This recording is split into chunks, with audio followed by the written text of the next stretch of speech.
দর্শক, ভয়াবহ একটা তথ্য এসেছে। বর্তমান সরকারকে উৎখাতের পরিকল্পনা নাকি হচ্ছে এবং সেই উৎখাতের পরিকল্পনা, উৎখাতের এজেন্ডা নিয়ে বাংলাদেশে এসেছিলেন একজন বাংলাদেশি বংশোদ্ভূত আমেরিকান নাগরিক, যিনি মন্ত্রীপাড়ায় গ্রেপ্তার হয়েছেন। তাকে রিমান্ডে নেওয়া হয়েছে এবং তিনি নাকি গণমাধ্যম যেটা বলছে, তিনি আইনশৃঙ্খলা রক্ষাকারী বাহিনীর কাছে স্বীকারও করেছেন যে তিনি এই কর্মকাণ্ডের সঙ্গে জড়িত। হঠাৎ করে প্রফেসর ইউনূস সরকারকে উৎখাতের পরিকল্পনা কারা করছে তাহলে? এবং বলা হচ্ছে যে একটি দেশের বিশেষ গোয়েন্দা সংস্থা এই কাজ করছে।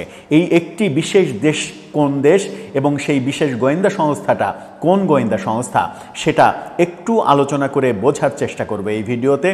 মারাত্মক একটা খবর, যদি সরকার উৎখাতের এই পরিকল্পনা সত্যিই হয়ে থাকে। যেহেতু তিনি গ্রেপ্তার হয়েছেন, সেহেতু দেশদ্রোহিতার অভিযোগ এখন উঠবে। তিনি যদি বাই চান্স সফল হয়ে যেতেন, তাহলে হয়তো তিনি বিপ্লবী হয়ে যেতেন, বীর হয়ে যেতেন। যারা এই এজেন্ডা বাস্তবায়ন করতে চায় তাদের কাছে তিনি বিপ্লবী হতেন, কিন্তু সেটা হয়নি। তিনি যেহেতু গ্রেপ্তার হয়ে গেছেন এবং তাকে রিমান্ডে নেওয়া হয়েছে, এখন ভেতরের তথ্য বের করার চেষ্টা করবে সরকার। গণমাধ্যম এখন পর্যন্ত কি পরিচয়, কি তথ্য বের করতে পারলো, সেগুলো একটু বুঝে ওঠার চেষ্টা করবে এই ভিডিওতে। দর্শক, বলছিলাম বর্তমান প্রফেসর ইউনূস সরকারকে উৎখাতের ষড়যন্ত্র করার অভিযোগে একজন বিদেশি নাগরিককে গ্রেপ্তার করা হয়েছে। বাংলাদেশি বংশোদ্ভূত, কিন্তু তিনি আমেরিকার নাগরিক। তাকে গ্রেপ্তার করা হয়েছে মন্ত্রীপাড়া থেকে 15 তারিখে এবং গতকালকে তাকে রিমান্ডে নেওয়া হয়েছে। গণমাধ্যম যেটা বলছে, গণমাধ্যমের শিরোনামটা আপনারা দেখে নিতে পারেন। সেখানে বলা হচ্ছে যে সরকার উৎখাত চেষ্টার অভিযোগ, বাংলাদেশি বংশোদ্ভূত মার্কিন নাগরিক 2 দিনের রিমান্ডে।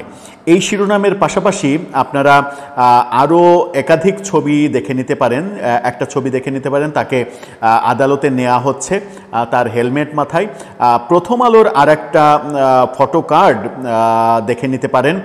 সেখানে তার চেহারাটা বৃত্তাকার, তার চেহারাটা দেখানো হচ্ছে, যেখানে চেনা যাচ্ছে যে তার চেহারাটা এই চেহারা। হেলমেটের আড়ালে তো চেনা যায় না, প্রথম আলোর এই ফটো কার্ডটাতে চেনা যাচ্ছে। কিন্তু গণমাধ্যম আসলে কি বলছে? গণমাধ্যম বলছে অন্তর্বর্তী সরকারকে উৎখাতের ষড়যন্ত্রে জড়িত থাকার অভিযোগে বাংলাদেশি বংশোদ্ভূত মার্কিন নাগরিক এনায়েত করিম চৌধুরীর 2 দিনের রিমান্ড মঞ্জুর করা হয়েছে। তদন্ত কর্মকর্তা মিস্টার চৌধুরীকে 10 দিন জিজ্ঞাসাবাদের জন্য আবেদনের শুনানিতে গিয়েছিলেন, কিন্তু 2 দিন তাকে দেয়া হয়েছে। বিবিসি বাংলা এই তথ্যটা নিশ্চিত করছে। রমনা মডেল থানার সন্ত্রাস বিরোধী আইনের মামলায় এই রিমান্ড মঞ্জুর করেছে আদালত। শনিবার এনায়েত করিম চৌধুরীকে আটক করে রমনা মডেল থানা। সেদিন তিনি একটি প্রাডো গাড়িতে করে সন্দেহজনকভাবে ঘোরাফেরা করছিলেন। পুলিশ জিজ্ঞাসাবাদ করলে সদুত্তর দিতে পারেননি। পরে তাকে পুলিশের হেফাজতে নেওয়া হয়। বিকেলে 54 ধারায় গ্রেপ্তার দেখিয়ে তাকে 7 দিনের রিমান্ড চেয়ে আবেদন করা হয়। ওই দিন ঢাকার একটি বিচারক আদালত মিস্টার চৌধুরীকে কারাগারে পাঠানোর আদেশ দিয়ে রিমান্ড শুনানির দিন ঠিক করেন। পরের দিন গতকালকে রিমান্ডে দেয়া হয়েছে। এরপরে সন্ত্রাস বিরোধী আইনে তাকে রিমান্ড চাওয়া হয়েছে এবং সন্ত্রাস বিরোধী আইনের মামলায় তাকে এখন রিমান্ডে নিয়ে জিজ্ঞাসাবাদ চলছে। এদিকে কালের কণ্ঠ জানাচ্ছে বাংলাদেশি বংশোদ্ভূত মার্কিন নাগরিক এনায়েত করিম চৌধুরী, তিনি 1988 সালে আমেরিকা যান। 2004 সালে সেই দেশের পাসপোর্ট পান, অর্থাৎ 2004 সাল থেকে তিনি মার্কিন নাগরিক। গত 6 সেপ্টেম্বর তিনি বাংলাদেশের অন্তর্বর্তী সরকারকে উৎখাত করার জন্য অন্য একটি দেশের গোয়েন্দা সংস্থার এজেন্ট হিসেবে বাংলাদেশে আসেন 6 তারিখে। এই মাসেরই 6 তারিখে তিনি বাংলাদেশে আসেন। 7 দিনের মাথায় শনিবার মিন্টু রোডের মন্ত্রীপাড়া থেকে তিনি গ্রেপ্তার হন। সংশ্লিষ্ট সূত্র বলছে, গ্রেপ্তার এনায়েত বিশেষ দেশের গোয়েন্দা সংস্থার চুক্তিভিত্তিক এজেন্ট। এই বিশেষ দেশটা কোন দেশ? এই দেশটা কি আমেরিকা? গোয়েন্দা সংস্থা কি সিআইএ? সেই প্রশ্নটা কিন্তু উঠবে, যদিও গণমাধ্যম স্পষ্ট করেনি। আমেরিকান নাগরিক, আবার আমেরিকার পক্ষে তিনি কথাও বলেছেন যে আমেরিকার সঙ্গে বর্তমান সরকারের ভালো সম্পর্ক চলছে, এরকম কথাও বলেছেন।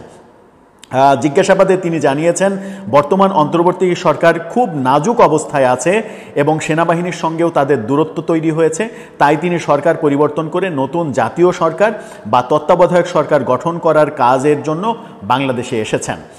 এরই মধ্যে তিনি সরকারি উচ্চ ও নীতি নির্ধারক পর্যায়ের একাধিক কর্মকর্তার সঙ্গে এবং বিভিন্ন রাজনৈতিক দলের প্রভাবশালী নেতা ও ব্যবসায়ীদের সঙ্গে মিটিংও করেছেন।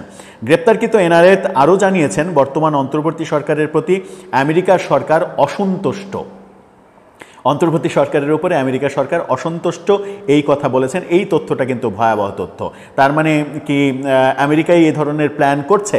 আমেরিকা এই ধরনের প্ল্যান করলে আমেরিকান নাগরিককে গ্রেপ্তার করা হবে বাংলাদেশে, আমেরিকা কিছু বলবে না, সেটা কি হতে পারে?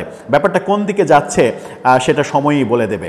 আগামী 21 অক্টোবর তিনি বলেছেন আগামী 21 অক্টোবর সুপ্রিম কোর্ট তত্ত্বাবধায়ক সরকার বাতিলের রায় রহিত করবেন, ফলে তত্ত্বাবধায়ক সরকার ব্যবস্থা পুনঃপ্রতিষ্ঠিত হবে।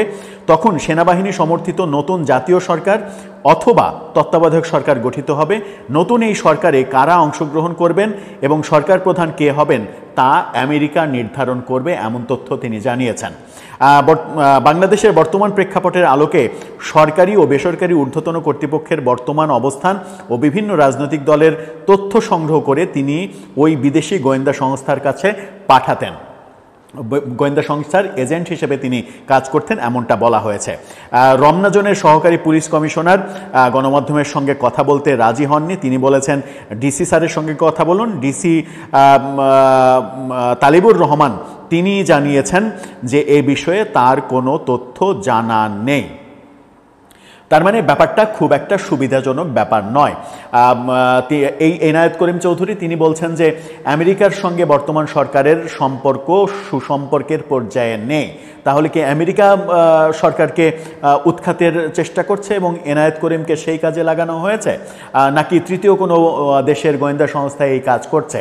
হয়তো যেহেতু তিনি গ্রেপ্তার হয়েছেন, রিমান্ডে আছেন, এখন হয়তো সব তথ্যই বেরিয়ে আসবে। কিন্তু মজার ব্যাপার হচ্ছে যে বাংলাদেশে একজন মার্কিন নাগরিক গ্রেপ্তার হলেন, রিমান্ডে নেওয়া হলো তাকে।